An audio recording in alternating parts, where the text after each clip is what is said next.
Olá, meus amigos, sejam bem-vindos ao canal Politizando. Se você não se inscreveu, confira aí. Se inscreva, ativa a notificação e se gostar do vídeo, deixa o like, compartilha com amigos, porque neste vídeo eu vou continuar analisando os palanques de Ciro Gomes nas regiões do Brasil. Já falei sobre o Norte, o Centro-Oeste, sobre o Sul e agora vamos falar do Sudeste. Lembrando sempre que eu estou usando como base aqui dessa nossa viagem pelo Brasil uma live que o Lupe fez, presidente do PDT, Café com Lupe, no dia 14 de agosto. Eu vou deixar o link aqui embaixo para quem quiser assistir. E aí ele foi viajando pelo Brasil, ia de um estado do Norte para um estado do Sul. E às vezes pode ter acontecido dele ter esquecido algum nome. Então eu fiz uma pequena pesquisa na internet em relação a algumas outras coisas para tentar acrescentar algo que eu considero aqui importante para todos vocês.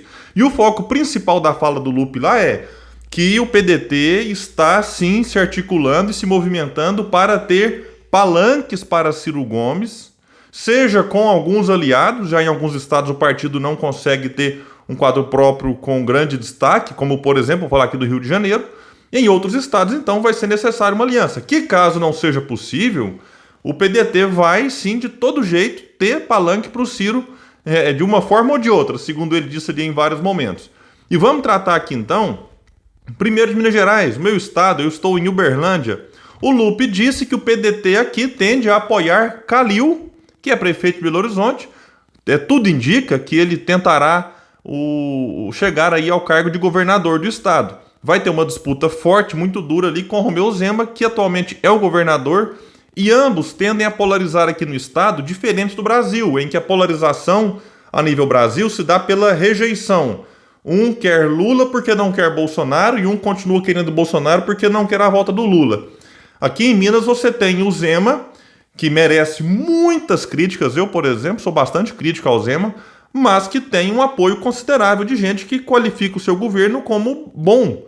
E nós temos o Calil, uma figura importante, que foi reeleita agora prefeito de Belo Horizonte assim, no primeiro turno, mas muito distante do segundo colocado. Então aqui nós teremos uma polarização em torno de aprovação, seja de quem está na prefeitura de BH ou de quem está no governo do estado. E aí o PDT tende a apoiar Calil, mas disse o Lupe que o partido reivindicou, melhor dizendo, palavras dele, a vaga de senador na chapa majoritária. E aí que esse nome do PDT seria o Mário Heringer, atualmente deputado federal. E disse ele que existe assim, boas possibilidades desse apoio ao Mário acontecer. Particularmente eu acho um pouco difícil, já explico por quê. O Anastasia é senador, era do PSDB, está hoje no PSD, que é o mesmo partido do Calil, e ele disse já que quer voltar, quer continuar no Senado. Então ele vai tentar a sua reeleição.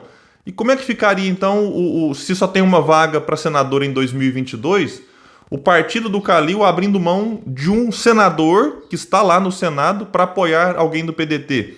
Isso poderia acontecer para tentar atrair o apoio do PDT na candidatura do Calil.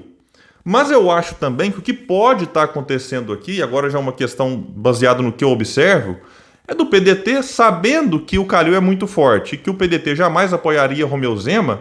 Talvez o PDT faça algumas reivindicações para lá na frente acabar abrindo mão de um espaço nessa chapa, em troca de quê? Do Calil apoiar Ciro Gomes. Então fala, tudo bem, vocês não nos concedem espaço na chapa, mas apoiam o Ciro para presidente. E, enfim, o Mário Heringer continuaria deputado federal. Ou até, quem sabe, uma vaga de vice do Calil vindo para o PDT. Eu só acho que a vaga do Senado realmente ela fica bem complicada. Bom, meus amigos, e a Duda Salleberg postou recentemente no seu Twitter uma foto dela com o Mário Heringer. Lembrando que ela é vereadora do PDT, foi a mais votada agora nas eleições de 2020, lá para Belo Horizonte, e ela chegou a dizer que especulam o nome dela para governadora do estado e do Mário para o Senado. Então é claro que eu acho que isso aqui também pode ser uma opção caseira do PDT? Pode. Levando em conta que o PDT quer realmente ter um palanque para o Ciro, essa poderia ser uma solução. Agora é importante lembrar que ela, se tentar a vaga de deputada federal, eu acho que ela não só será eleita, como levará consigo até mais um candidato, aproveitando ali de uma votação muito expressiva que ela certamente terá. Assim como o Mário Heringer, para deputado federal, eu acho que ele já é deputado em vários mandatos, seria reeleito com uma certa tranquilidade. E nós teremos aqui para deputado estadual, não foi citado na live, mas eu conversei, fiz umas pesquisas com a Natália Fonseca, que é embaixadora do Agora é Ciro, um movimento importantíssimo em Ipatinga, no Vale do Aço. Enfim, tem uma atuação muito interessante no PDT e para quem quer realmente eleger um militante pró-Ciro, Natália Fonseca é um excelente nome para deputada estadual, se realmente ela se candidatar. Vamos passar então para São Paulo. Lá nós temos o Antônio Neto, pré-candidato a deputado federal, está nas redes sociais, é realmente um militante exemplar e espero que ele realmente seja eleito. Depois da turma de São Paulo ter abraçado o Tabata Amaral, agora quem sabe é a hora de abraçar o Antônio Neto, esse sim um nome que não nos decepcionará se realmente for eleito deputado federal. E o Lupe disse na live que tem uma conversa muito boa com Geraldo Alckmin para ter palanque para o Ciro. Lembrando que o Alckmin aparece liderando várias pesquisas. Ele confessou para o Lupe que não vota nem em Lula nem em Bolsonaro. E se a gente para analisar o cenário ali de São Paulo, Bolsonaro e Lula já têm os seus palanques, com Haddad, Boulos e o Bolsonaro lá com Tarcísio ou outro candidato. O Dória, rival do Alckmin, tanto é que o Alckmin sai do PSDB por conta da rivalidade. Vai ter o palanque do Rodrigo Garcia. Então, até agora, a não ser que o PSD, partido que deve acolher Alckmin, lance um candidato, é a mesma situação do Calil. E a gente percebe como que o PSD pode ser peça-chave na eleição de Ciro Gomes em 2022. Acaba que, naturalmente, o Alckmin daria o palanque, então, para Ciro Gomes, e mesmo com divergências no que cada um pensa do ponto de vista econômico, considera um palanque importante para o Ciro até tentar atrair esse eleitorado mais de centro.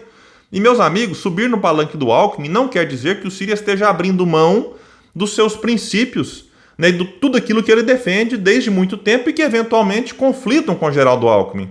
E, enfim, o Alckmin tem tanto tempo que eu não o acompanho assim, ele não aparece dando as suas opiniões, que eu não sei se eventualmente ele já fez aí uma autocrítica em relação a algumas posições dele, mas num passado recente. E, assim, outro ponto importante, que o Lupe também disse que vai tentar ter palanque para o Ciro. Inclusive, existe uma conversa com o Boulos.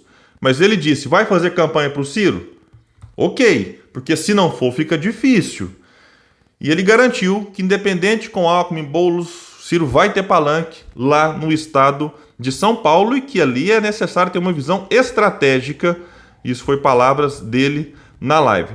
No Rio de Janeiro, a situação para o Ciro já é bem diferente de São Paulo e Minas, porque lá no Rio tem um quadro do PDT, um grande trabalhista, ex-prefeito de Niterói, saiu com aprovação de 85%, elegeu seu sucessor, que é Rodrigo Neves. Aparece em segundo em algumas pesquisas sem alguém do PSD, e numa pesquisa mais recente ele apareceu em terceiro, mas o Paes foi colocado, e o Paes, atual prefeito do Rio, diz que não será candidato, mas vai lançar o Felipe Santa Cruz, que não tem empolgado e não tem crescido nas pesquisas feitas. Então é necessário observar que ali no Rio de Janeiro, o PDT tem sim grandes chances de eleger o governador do estado. O carioca vai exigir uma certa experiência e de todos até agora apresentados, Felipe Santa Cruz, Marcelo Freixo, que eu tenho grande simpatia, mas não tem experiência. E o Rio de Janeiro está realmente numa situação caótica. E o Cláudio Castro, que é elogiado por alguns, mas muito criticado por outros, inclusive está pegando o ativo que era a SEDAI, que foi privatizada, está distribuindo de forma eleitoreira para várias prefeituras. Então, Rodrigo Neves tem tudo sim para crescer nas pesquisas e, quem sabe, ser eleito. E também ali no Rio nós temos Marta Rocha, que vai para deputada estadual, diz que vai ser lá uma defensora e uma apoiadora do governo Rodrigo Neves, e ela vai puxar muitos votos, então o PDT deve sim ter vários deputados estaduais eleitos. Nós temos hoje já Paulo Ramos e Chico D'Angelo, deputados federais, Miro Teixeira, que foi deputado por muitos e muitos anos, pode voltar para Brasília. Caio Viana também é outro que deve se candidatar para deputado federal e tem tudo para se eleger com uma votação, inclusive, expressiva. Então, o PDT no Rio de Janeiro está muito bem articulado e Rodrigo Neves conversando muito ali para ampliar a aliança em torno do seu nome. E para a gente fechar o Sudeste, vamos falar do Espírito Santo. Ali o Ciro tem a grande chance de ter o palanque de Fabiano Contarato, senador que tem tido assim uma posição muito importante na CPI da Covid. Sempre que ele tem a possibilidade de falar, ele chama atenção pela sua coerência, pela sua forma firme, dura de falar e muito lúcida. E o que acontece? O Fabiano já declarou que está de saída da rede e ele estuda a possibilidade de ir para 3 partidos, PT, PSB e PDT.